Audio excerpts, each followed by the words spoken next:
Words cannot express how much I thoroughly enjoy this new season of Netflix's Castlevania. For the uninitiated, this is the second season of Adi Shankar's gritty take on the series.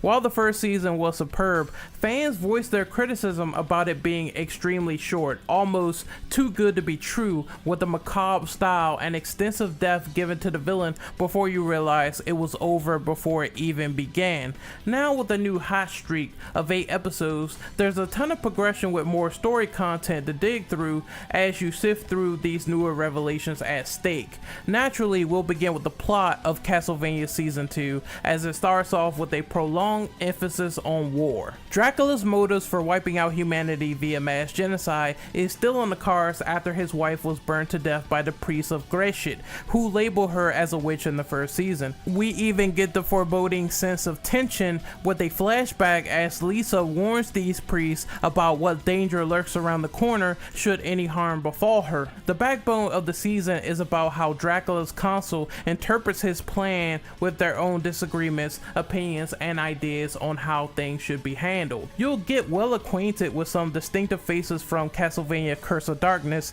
including the black-washed BDSM master himself, Isaac, and the harbinger of your cute deceased pets, Hector. These two entities are humans who serve a larger purpose in the next potential story arc. And like a traditional episode of Roots, Isaac Kente was apparently whipped by his master under the false pretenses that he was studying dark alchemy for an ulterior motive. Isaac admits that this was done to protect his master, and instead he's whipped to splinters anyway in a lesson that exhibits tough love, which causes Isaac to kill his master and make the claim that self-mortification creates strength. Hector's portrayal might be one of the few key inconsistencies that pisses people off, especially the Castlevania fans, as he's more enthusiastic yet easily manipulated by the actions of Carmilla. Hell, he even gets a full red ass beat down by the time episode 8 comes to a close, which means that this character better get some kind of redemption arc in season 3 for being seen as a coward. He starts off his appreciation as a Devil Forge Master by bringing back pets from the dead as a child. These two Forge Masters behind the scenes explains Dracula's minions in Castlevania Season 1. These two Forge Masters are also important as they become intertwined with Dracula's destiny as important human beings going against their own kind.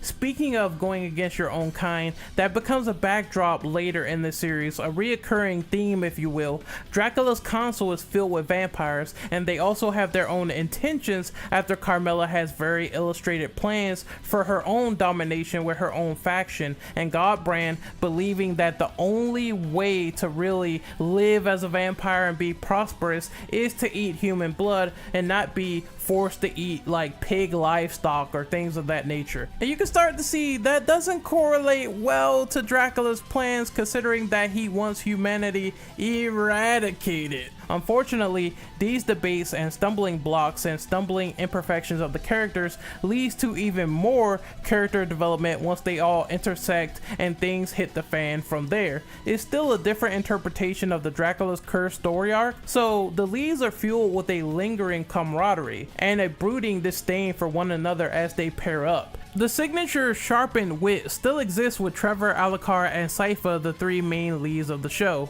Actually, all of the banter was amazingly done with all of the actors involved. It's like they retained many of the core assets from Castlevania Season 1 just to expand on them in Season 2. Dracula is still a very sympathetic villain. The best villain is the one you find relatable, and even Alucard mentions that Dracula's life could have been very different if he committed his research to a more noble cause, if his wife wasn't murdered and he went out for revenge. The Count has that radiance of humanity shine on him for some of the misdeeds he's performing. I think the most evident is in episode 7 when he realizes how much Alucard means to him after nearly beating his own son to death. I just wish that we spent more time with the Count since some of the spotlight is pushed away from his commanding performance. What is there remains damn good, especially after the scene where Dracula threatens Godbrand. Are you going to continue questioning me? Are you going to fight me, little Godbrand? That put a literal chill up my spine, so hats off to Graham McTavish for bringing the lad to life. If I were to sum up the plot, it would be classified as a lot of moving parts in Dracula's War. We get better character depth, uneven alliances, and a shitload of senseless violence that shows the true nature of brutality when provoked.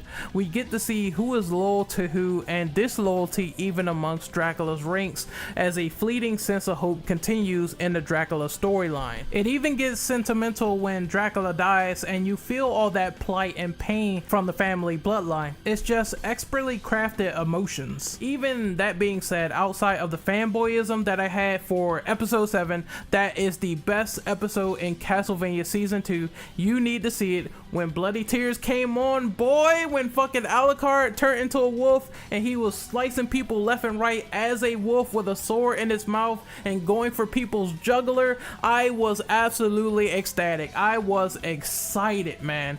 But there is issues with Castlevania season 2. There's a few nitpicky downsides, like Hector's ultimate fate. He's kind of a pussy, let's not lie. It's not that great, and the stilted movement and some of the animation still needs a little work. It's still an incredible display of special effects, but I was laughing at how funny Isaac's walk looked when he was trying to murder Godbrand on the floor. Like, did he learn to crit walk from Britney Spears? Like, seriously, what is that? Overall, Castlevania Season 2 is probably going to be one of the best video game adaptations we've gotten in recent memory until more competitors step up to the plate. And I guess they really are, considering that Adi Shankar is doing a DMC Castlevania crossover, and I don't know how that's going to work, but I'm staying tuned to that because I know it's not like Hollywood fucked things up in the past before, haven't they? Politics aside, at least Shankar is on a mission to save this stuff anyway. Another issue that also occurs is the exclusion of Grant from Dracula's Curse.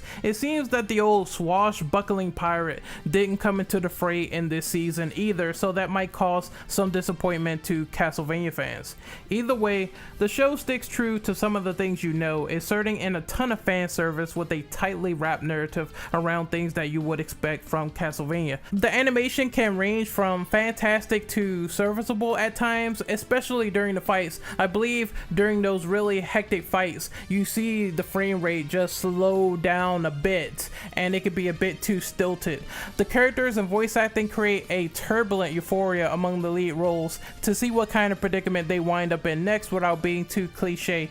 I feel like there wasn't any big pacing issues, but if I had a nitpick, I would say the gang spent a little bit too long in the Belmont estate, despite there being visible things like holy water that you recognize from the series and some creatures and their bodies, etc. It just felt like you wanted to see them do something else after being in that library for a few episodes until the shit eventually hits the fan. But there's not too much to complain about there, because when shit does hit the fan, it becomes thoroughly entertaining. Each episode ranged from 23 to 26 minutes long under an umbrella of 8 episodes, so it doesn't really outstay its welcome. You can still binge watch this show like no tomorrow. Is it better than season 1? Yeah, it is, with a few minor issues, a few criticisms that buckles, but those problems never really break a great season, and it never really breaks a great conclusion to Dracula's Curse. I give Castlevania Season 2 4.5 stars. Alright, so this is Renegade Operative signing off. Hopefully you guys enjoyed my Castlevania Season 2 review.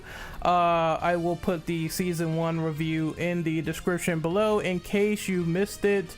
Once again, I'm really looking forward to seeing how this DMC crossover works.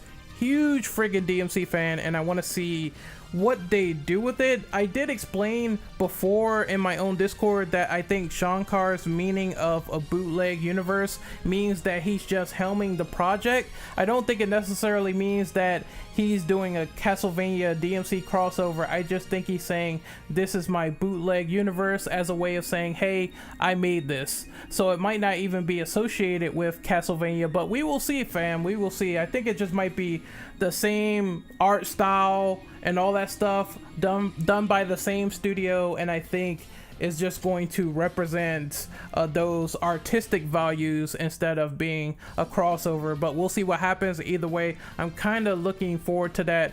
I'm kind of glad he scooped up Devil May Cry and Castlevania when he did, because I can't imagine a live action DMC and a live action Castlevania movie at this point at all. I think animation is the way to go, or CGI. So either is done in-house or is done by someone who knows what the fuck they're doing. That's my opinion on that matter. I want to kind of go in depth to that DMC thing later on, or maybe I won't. Maybe just this in video talk will be enough for you guys. I don't know. It depends on the reception that I get and if people really want to see a discussion on that or not, but I'm open to suggestions. Before I'm distracted any further, I want to let people know to check out my social media links in the description below. And once again, the community tab is going to be popping on YouTube. You can now share community tabs with posts, videos, updates. So if you haven't clicked the notification bell, and if the notification bell is being shit, then I will be updating everything as we progress. So be sure to check out my community tab. I will be also putting the link to that in the description below so you can keep up with all my updates. This is Renegade Operative signing off. See you guys next time. Later.